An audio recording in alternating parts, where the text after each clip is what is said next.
Hey racers, and welcome back for another live stream. Today's topic for today's live stream, before I nearly knocked the camera over, is the breakfast that you can use to help you lose weight. So the reason the breakfast is important is because it sets up the things that you eat for the rest of the day. So if you start off the day eating, sweet things that are high in sugar, then you tend to crave those things for the rest of the day. Whereas if you start off your day with a good meal, with a solid meal that keeps you satisfied, keeps you full, and gives you consistent energy, then the likelihood of you sticking to eating well for the rest of the day is greatly increased. So, what is the perfect breakfast to help you lose weight? So, first thing that we want to look at for breakfast is you want to look at the structure of your breakfast. So, in terms of foods, we have three macronutrients. So we've got protein, we've got fats, and we've got carbs. Okay, there are three different types of fuel that our body needs to operate at its best.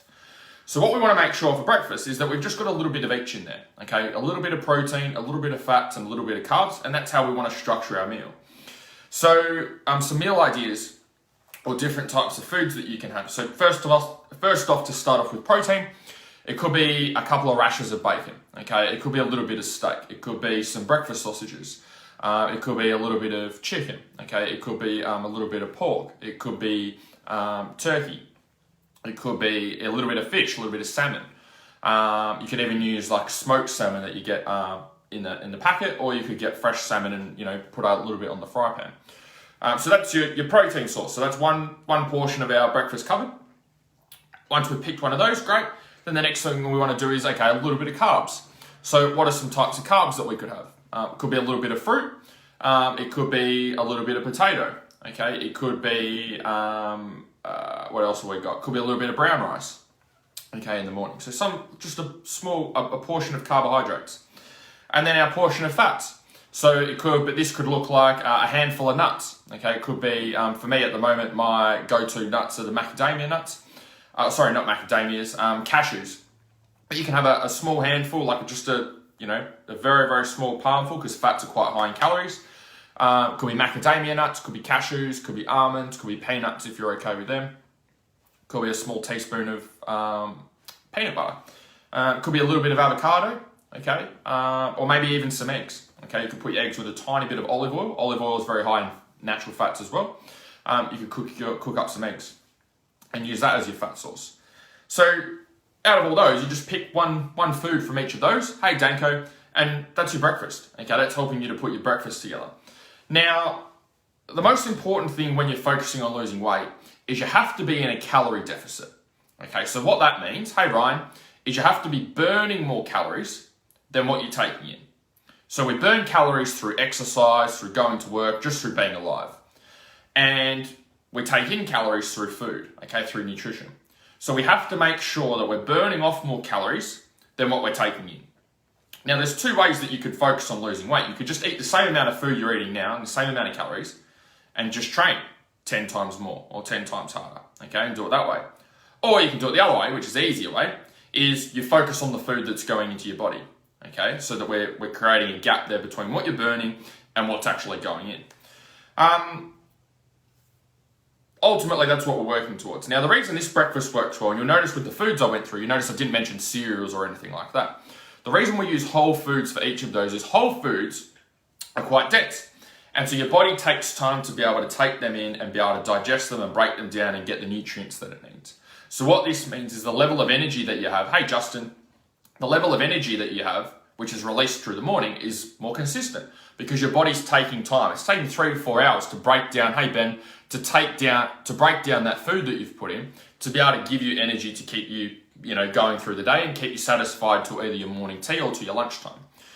And so when we're getting in a calorie deficit, it sounds easy, right? Like when I say, you just need to, consume less calories than what you need to burn more calories than what you're consuming. You're like, okay, well that sounds easy, right?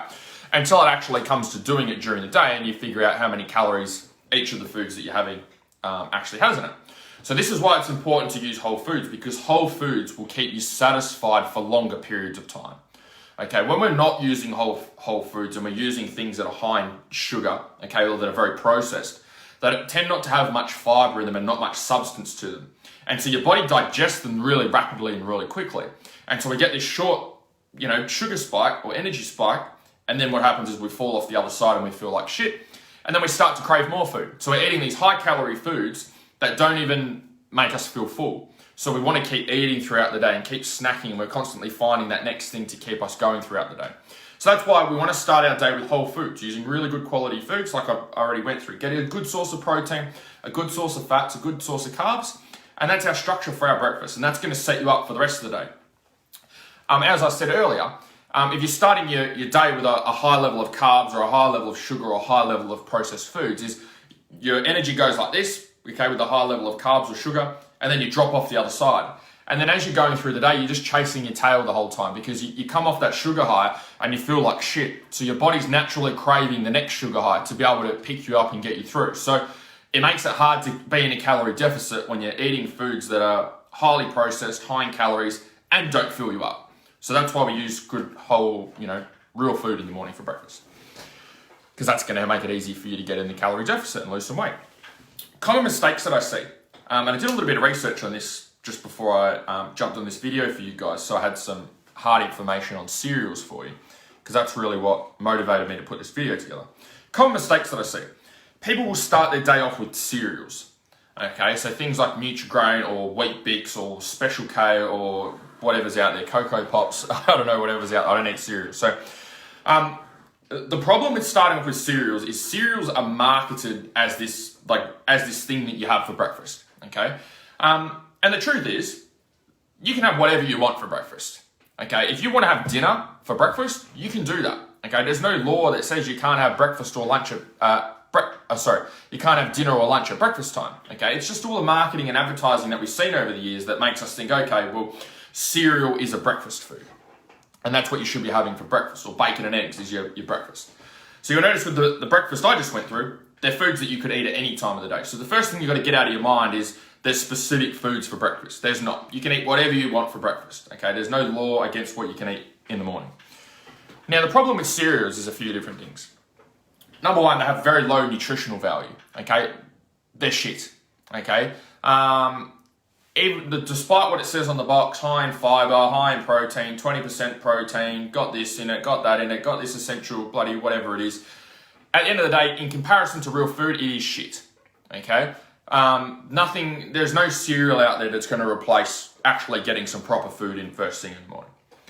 The other thing to look at is a lot of these cereals as well will have a high level of calories in them. Okay, so if you're trying to get into a calorie deficit and you're eating a cereal in the morning which is high in calories, then you're not setting yourself up to get into a calorie deficit. So it's important to have a look at the calories. The big thing with cereals, a lot of them aren't going to keep you satisfied. Hey Nick, okay, until your morning tea time. So the product I picked out for you guys was Nutri-Grain. So this particular brand of Nutri-Grain that I've got here in front of me on my computer, if I look at the box here, it says more than 20% protein on the box, okay, and then it says Iron Man food, okay. So then when I read the stuff at the bottom, it says it's got a shit ton of protein in it, and protein contributes to growth of muscle mass, and it's got iron in it, and it's got this in it, and it's got that in it. Video, there you go. So what I was saying, if that cut out with the Nutri-Grain, is it says on the box more than 20% protein. Okay, great. Then if you go and read the product details below, it says, hey, it's got a shit ton of protein in it to help you with growth of muscle mass. It's got iron, which contributes to energy. Okay, it's got all of these other things in it that are going to help to make you feel amazing. Now, if you didn't know any different, it says here, source of protein, source of fiber, good source of iron, 4 health star rating. Now, reading all that, you would think, okay, Nutri-Grain's actually pretty decent, right? Pretty solid. Like obviously the health rating's 4-star. Okay, it's got iron in it, it's got fiber, it's got protein in it. You would think you're going to feel amazing after having Nutri-Grain for breakfast. Now, this is where it gets interesting. So if you start to scroll down, you will see that majority on the ingredients list, majority of the cereal, 51%, is made up of wheat flour and oats. Okay, so which is a carbohydrate. So majority of what you're eating is carbohydrates. The second ingredient on the list is sugar, right? So you're eating this cereal, and the second most plentiful ingredient in your Nutri-Grain is sugar, first thing for breakfast. So now, if we do a little bit of digging here, and we go into the nutritional chart. Now, this is all the stuff that they don't tell you on the box, okay? This is the stuff they have to put on the box, but it's on the back and it's hidden and it's covered in all of the different numbers. And so if you don't know how to read the numbers or don't understand them, you don't pay attention to that, okay? Most people just go to the supermarket and see what's on the front of the box. So here, if we have a look at the average quantity per serving, in terms of protein, there's only 8.7 grams of protein per serving of Nutrigrain. Now, if I have a protein shake, I've got 25 grams of protein through a protein shake. If I have half a chicken breast will be about between 20 to 30 grams of protein for half a chicken breast, right? Now, for one serving of Nutrigrain, I'm only getting 8.7 grams. So in comparison to real food or even a protein shake, there's bugger all protein in it, okay, for one serving. 8.7 grams is bugger all for one serving of Nutrigrain for what you're going to have for your breakfast in comparison to eating some real food. But on the box, it's 20% more protein. You would think that you're pretty much having a protein shake for breakfast by having Nutrigrain, but you're not. Now, the other thing, carbohydrates. So the amount of carbs that's in a serving of Nutrigrain, 26.1 grams per serving. 26 grams of carbs. Now, if you don't look at nutritional stats, 26 grams of carbs, you probably don't know if that's a heap of carbs or not many carbs. To give you a bit of context, if I have a carbohydrate drink, a specifically formulated supplement, okay, to boost carbohydrates, that has about 30 grams of carbs, right? Now, that's something that's super high in sugar, super high in carbs, that I would use when I'm doing, long distance training, or I'm trying to gain weight, or doing longer training sessions, okay, really strenuous long training sessions. I would have 30 grams. This has got 26 grams of carbs in it. Okay, so unless you're planning to go and train for 2 hours and run yourself into the ground, or you're going to do some massive marathon, straight up you have your Nutrigrain, you're getting 26 grams of carbs in. So chances are that all those carbohydrates that you're taking in, a large part, almost 10 grams there, which is through sugar, is not going to, hey Kevin, okay, it's not going to be burnt off. Okay, that's going to be going towards body fat. So again, like I spoke about before, as soon as you spike carbs and spike sugar like this, you're going to crash off the other side. And so if you're having Nutrigrain or cereal first thing in the morning, it's giving you this massive spike, then you're just chasing that high all day. You're just coming off that sugar crash. Okay, and that's not going to help you to lose weight or to get into a deficit. So in terms of how satisfied this meal is going to, like a bowl of Nutrigrain is going to keep you, probably not too satisfied. Now within that carbs, almost 10 grams, 9.7 grams is sugar. So a teaspoon, okay, so if I get a teaspoon of sugar, that's almost 4 grams of sugar, okay, 1 teaspoon. This has got 10 grams of sugar.